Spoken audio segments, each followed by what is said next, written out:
في قلب الملاعب المصرية الشغف والحماس بيتجسدوا في كل مباراة.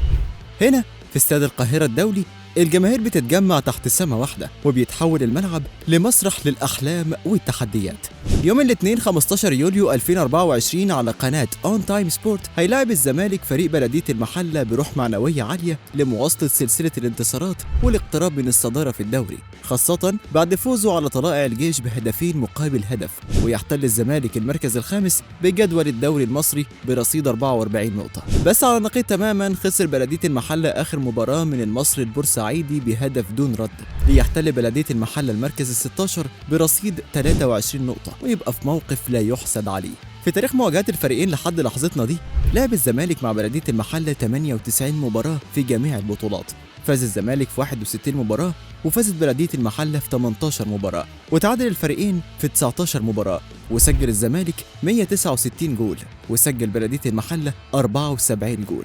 إحصائيات للوهلة الأولى تقول لك الماتش الجاي ده مضمون في جيب الزمالك، بس خلينا أكد عليك إن في كرة القدم لا توجد قواعد ثابتة.